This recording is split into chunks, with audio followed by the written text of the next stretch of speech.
One of the greatest obstacles to crafting health and wellness is identifying and controlling inflammation. It's at the core of all complex and chronic diseases, and is the driving mechanism that underlies the most common symptoms that people like you struggle to overcome. Join us as we explore cutting-edge science and research to give you the information and tools you need to create the quality of life you want and deserve. And now, here is the host of Inflammation Nation, Dr. Stephen Noseworthy. Hey guys, welcome back to the podcast. Continuing on now with part 5 of our series called Embracing Strength.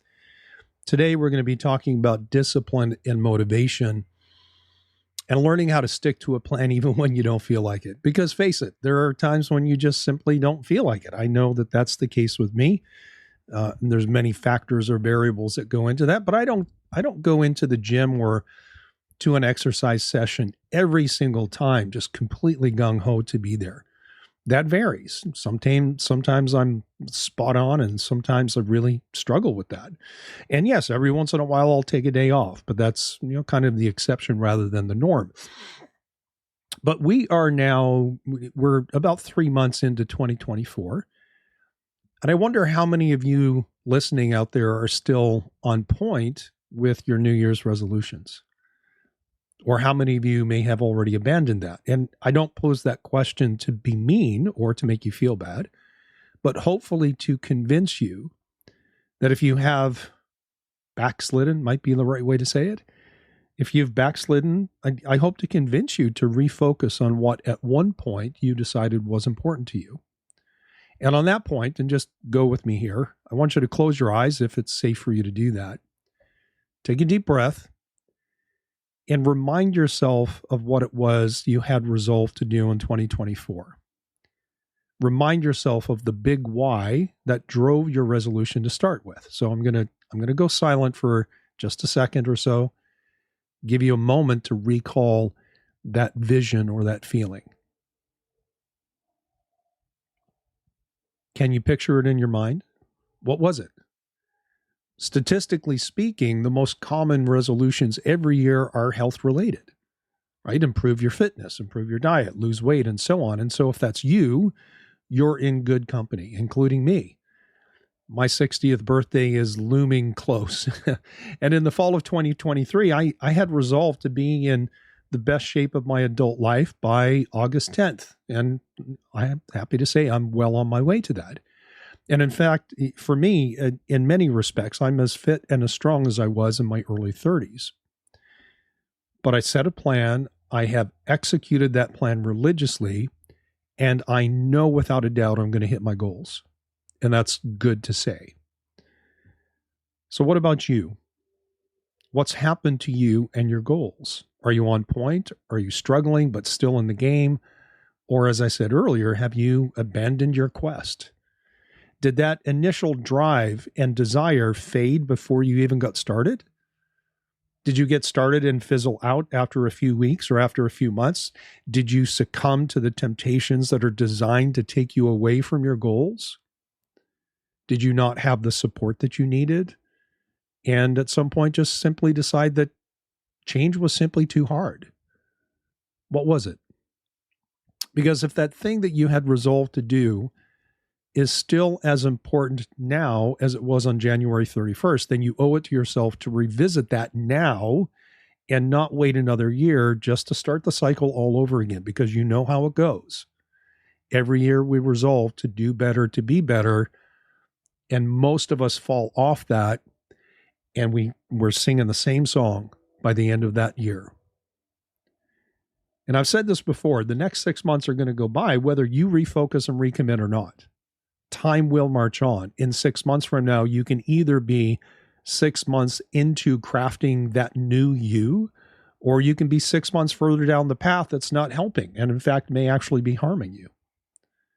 Now, I've worked with a lot of people over the last 30 years, and I would often hear that they didn't stick to a plan because they just lost their motivation.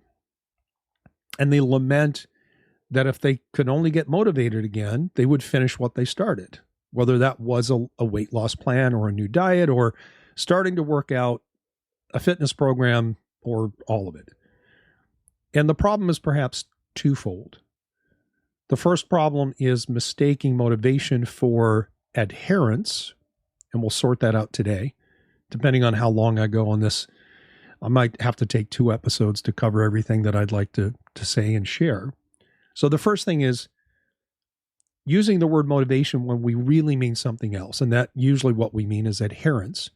And the second problem is thinking that motivation alone is enough to carry you through the challenges that you face when you're trying to change a behavior.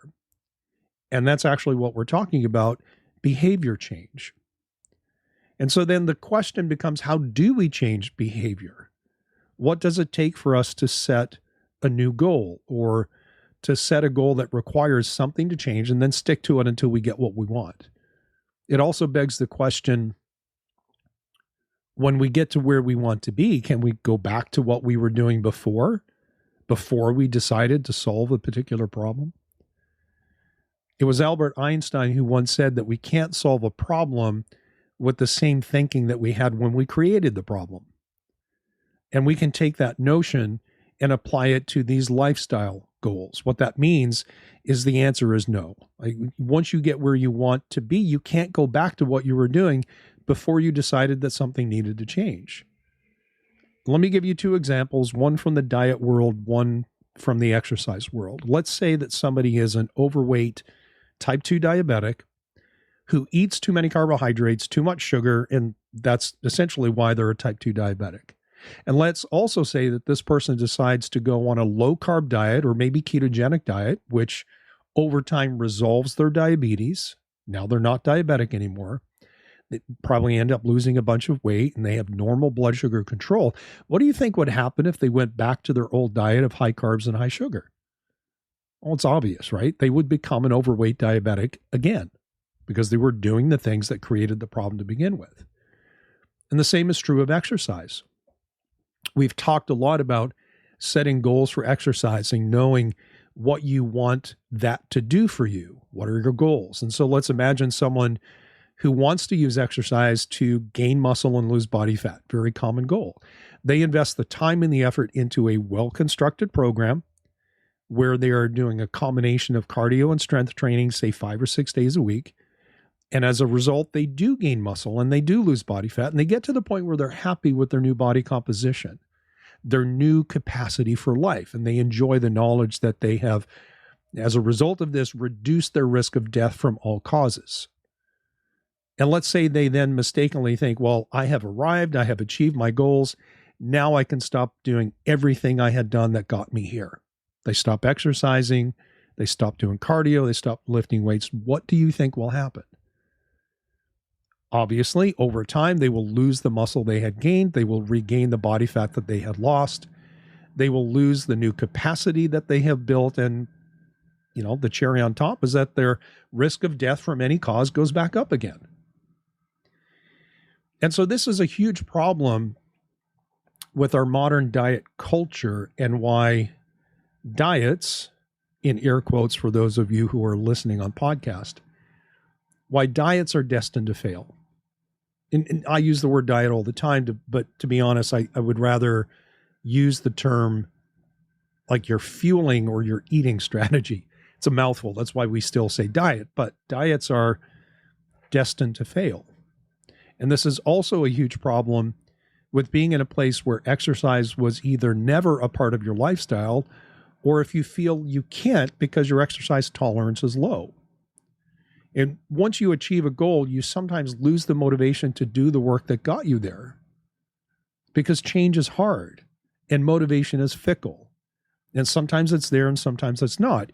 And that's why motivation alone is not enough to carry you through the obstacles and the distractions that will take you away from that path to your goal. So quit feeling that all you need to do is get motivated and things will be easier. That's a lie. It doesn't work that way. And I've got news for you. That won't work in the long run. Motivation will only take you so far, because motivation waxes and wanes. That is the nature of motivation. There is more to success than just feeling like doing the work all the time. And that's why many people have adopted the credo of discipline is greater than motivation. But to be honest, even that is not enough, because you can be disciplined with a poor plan and still not get the results that you really want. So as I said earlier, a lot of times when people say, or they talk about motivation, what they really mean is adherence, which I guess another word for that would be commitment and consistency. Adherence is literally stick-to-itiveness. When they say I need to get motivated, what they're really saying is I need to find a way to stick to whatever process or program is going to help me achieve my goals. So we need to talk about adherence. And luckily, motivation is part of that. Adherence has 6 subcategories. Honestly, it depends on which body of research and work that you read or people that you listen to. But for our purposes today, let's say that adherence has 6 subcategories that happen in phases, and they tend to flow somewhat sequentially. So from the first subcategory to the second to the third and so on, they kind of build on each other. And when you put them all together, that's what we call adherence. Some of these aspects of adherence are short-lived, while others occur over longer time frames. I'm going to name them, and then we're going to spend just a few minutes describing each of these so you can see how they fit and they flow together. And again, depending on if I can get all of this done in 30 minutes or so, we'll do it in one episode. If not, I'll break it up.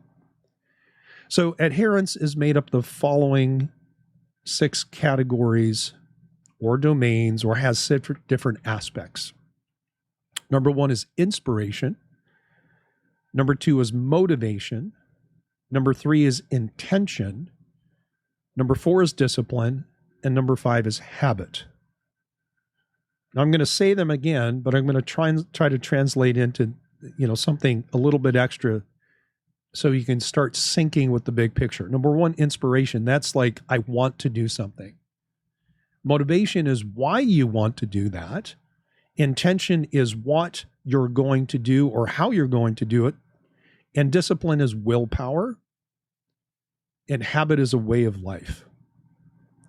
We put all those things together. They all connect. They flow into each other. And when we consider them all together, that's what we call adherence. So let's start with inspiration. Inspiration is the spark that makes you want to start a new diet, to start an exercise program. It's an emotional response to some trigger that fires up a deep need to be or to do something bigger or better.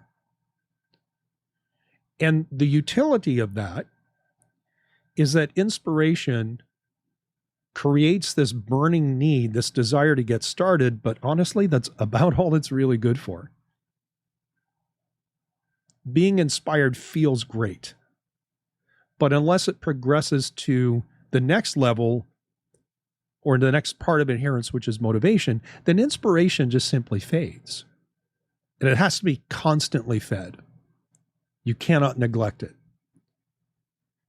And as powerful as inspiration is, it is short-lived.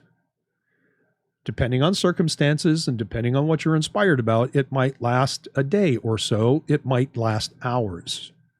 So let's say in general, inspiration is going to last maybe a day or less. Imagine that you're trying to light a fire. If you've ever done this, you'll know exactly what I'm saying. Like, you lay down some kindling, you stack a bunch of firewood, but in order to light it, you need a spark. Now, these days we have butane lighters and plasma torches and all these different things. But imagine all you had was a match. So you take out a match and you strike it. But because the match is only so small, it will only burn for so long. So once you strike the match, you have very limited time to light the kindling before the initial spark gives out. That's what inspiration is like. It's that quick spark that you can do something with, but if you waste time, it goes away. Now, we can feed inspiration by using both positive and negative triggers. On the positive side, you can find inspiration by exposing yourself to inspiring people, or by looking at inspiring pictures, or reading or listening to inspiring stories. When I was a college athlete, my roommate and I would cut out pictures of athletes from different sports magazines, and we would pin them up around our kitchen. And so every day in the morning, and every time we went in to get a snack or make a meal, we started our day by being exposed to these positive images of lean, fit, active, healthy people. It was our inspiration. And, what a great way to start your morning, with a little dose of inspiration. And that obviously can come in many different forms. And we did that day after day, multiple times a day, started our day that way. These images were still on our minds later that day when classes were done and we headed to the gym.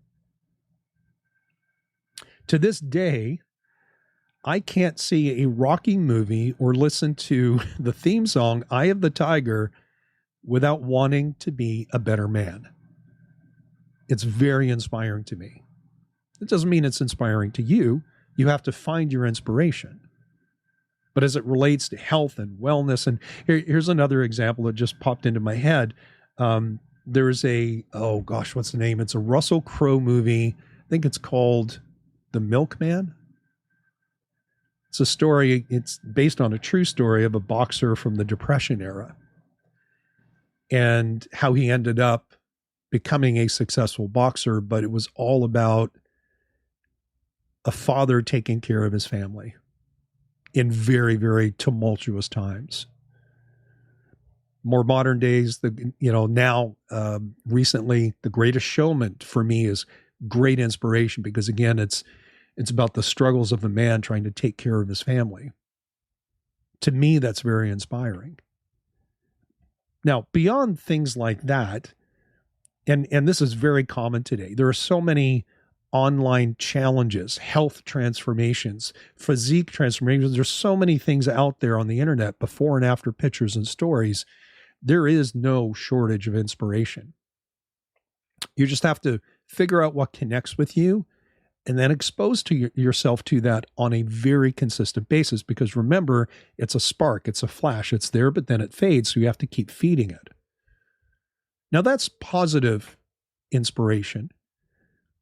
There is negative inspiration as well. On the negative side, like sometimes inspiration comes when you're faced with some of your weaknesses in a context that really kind of makes it matter. I've told this story before. I did a segment last year or so on weight loss, and I shared my own story of ballooning up from 190 pounds to 240. And the short version of the story is we had some friends come visit us from Canada, and we were, spent the day at the beach. And a couple of weeks later, I got pictures. This is before everyone had smartphones, so I'll tell you how long ago this was. And so I got some pictures back, and I remember seeing a picture of my friend talking to this overweight guy, this fat guy. And I didn't recognize the fat guy. And then it slowly dawned on me that the fat guy was me. And I was horrified. But you better believe that day I worked out, and I hadn't been doing that for a long time. Seeing that picture, which brought up a negative inspiration, negative in the sense of I saw something I didn't like and I knew I had to change it. To me, that picture of myself was very inspirational. So inspiration can fall on the positive side, something you want to attain, or negative, something you know that you need to change. The bottom line is inspiration is necessary because it provides the impetus to get the ball rolling. It is the want to. Inspiration is about want and need and desire. And while it is the spark that can start a huge fire, it won't fan the flames. Inspiration alone is not enough to drive adherence. You need more than inspiration. The next thing you need beyond inspiration is motivation, which adds a why to the want. Motivation is, in other words, one layer deeper than inspiration in this concept of adherence or stick-to-itiveness.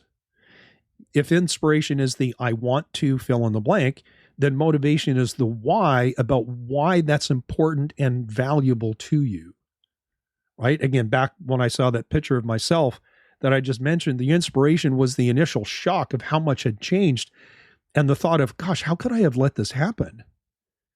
But that initial shock wore off by the next day or so because I was busy working 60 hours a week and doing my best to take care of my wife and 5 kids. So I worked out the same day that I saw the picture, but by the next week, I was stuck in the same routine of working a lot, not working out, not eating well. But that shock, it kept eating away at me. And I kept noticing myself in the mirror. It's amazing to me how you can look at yourself in the mirror and kind of blur your eyes and not really see what the mirror is telling you. But after that initial shock, the mirror started to talk to me. And so even though I didn't use the initial spark to light a fire, and I certainly didn't fan the flames, I was constantly inspired by looking in the mirror. And again, this is a negative inspiration, and that can still work. That shock kept eating away at me, and I started to realize quite literally that I didn't want to die young and leave my family without a husband and a father. In other words, my motivation was to fulfill what I consider to be the highest calling that a man can have, and that is to be a husband and a father, and a good one. I wanted to get in shape, but I needed to take care of myself so that I could take care of the people that I love, the people who depended on me. And it doesn't matter if you're a guy or a woman, a father or a mother. If you're in that situation and you have people that depend on you, you know exactly what I'm talking about. Motivation is that deeper inner drive that carries you forward farther than inspiration ever could. But you can't have motivation without inspiration. Motivation starts with inspiration. And while inspiration is based on that initial feeling of either dissatisfaction with your current state or a desire to be or do something better, the end point isn't always clear. Again, I hear Eye of the Tiger. I watch The Greatest Showman, and it makes me want to do and be better. But what does that mean? Like, there's no handle on the phrase, I want to be better, I want to do better. There's no handle on that. You can't grab it and understand it. It's too nebulous and it's too ill-defined. So unlike inspiration, which is powerful but short-lived and fuzzy, motivation is longer-lived and it's more concrete. Motivation is anchored by having a clear purpose and a clear goal. So while inspiration is that initial spark that makes adherence possible, motivation can fuel adherence on a day-to-day basis long after inspiration has faded. So yes, you need motivation. And saying you need to get motivated is a good thing if you really actually truly mean motivation and not adherence in a bigger sense. But what you can't rely on is being motivated to the same degree all the time. In other words, motivation waxes and wanes. Some days you don't feel as motivated, others you do, which means 2 things. First, if all you have is motivation, some days you follow through and stick to your plan and others you don't. So motivation is necessary, but not sufficient for success. Because motivation can vary from week to week, day to day, even from hour to hour. It alone is not sufficient to be your ongoing fuel to stick to your plan. Second, it also means that you need something else to carry you forward when motivation is in a low state, when it's on the downswing. How do you feed motivation? Motivation it's fed by having a clear goal and purpose and keeping that in front of you on a consistent basis. Are you motivated to exercise and follow a diet? Great. But motivated for what purpose? Why do you want to do that? What's the end game and what are the specifics? I would suggest that you spend some time putting details to your why. For me, it was, I wanted to be a better father and husband. I didn't want to die young. But make sure that whatever the why is that you have, make sure that you set realistic goals that are challenging but attainable. It's not helpful to say that you want to lose 50 pounds in 3 weeks. That's probably not going to happen, no matter how hard you try. It's also not helpful to say, I want to be able to squat, for example, 2 times my body weight in the next 3 months when you've never done that before. It's just not going to happen. You're probably going to hurt yourself in the interim. So, as part of motivation, which is the why you want to do something, you need clarity. You need details. These are important. The more clear and the more detailed your why is, the more that you can use that to spur motivation when it begins to wane or fade on you. And wane it will. That is the nature of motivation. Up and down, up and down, up and down in a cycle. So how do you stay motivated? Well, you anchor it with a well-defined why that clarifies the want of the inspiration. That's number one. Be clear about why it's important. We can also stay motivated, or be more motivated more consistently is probably a better way to say it, by being around supportive people. That makes it a lot easier, right? This is the power of group exercise programs, for example, things like Orange Theory Fitness or CrossFit or F45 or any number of programs that you might find in a local gym where a bunch of people get together and they share camaraderie, they have common goals. Being around supportive people makes it easier. And it's also easier to stay motivated when you do it with your spouse or significant other, if you have one, and if you're both on the same page. But motivation is also fed by seeing changes and results. Because motivation is fed by positive reinforcement. Seeing something change. Like, I did this, it was hard, but look at what happened. And so, and again, I'm trying to put these examples into the realms of things like diet and exercise, because those are the most common goals that people have. Seeing even subtle changes, seeing small results, helps to build your motivation, whether that's slight changes in your strength or your endurance in the gym, or even a 1 to 2 pound change on the scale feeds the motivation, and motivation builds. And what that means then is motivation is self-reinforcing. The more you do things that are designed to satisfy the motivation, the more that you keep the why in front of you and have clear details, and you start to see little signs of success, the more you want to do it, and therefore your motivation grows. But remember, it's not infinite, and it will wax and wane. Even the most diligent athletes, or even non-athletes, people who just stick to healthy diets and lifestyles and enjoy the rewards of that, even then, they are not motivated 100% all the time. Finally, it is motivating to overcome temptations or distractions and to realize that, yes, you do have the mental fortitude and the strength to stand firm and move forward without being sidetracked or derailed or distracted.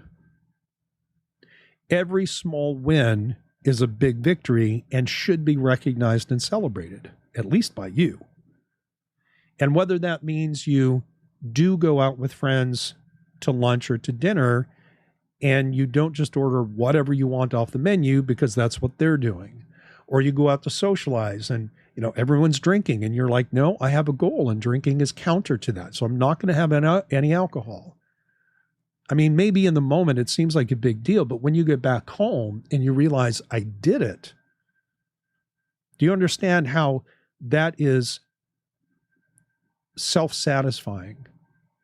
That is self-reinforcing. Subtle changes, small victories along the way to your goal as long as you're paying attention, will help you with more consistent, more motivation. Remember, it will change over time for everybody. It's got its life cycle.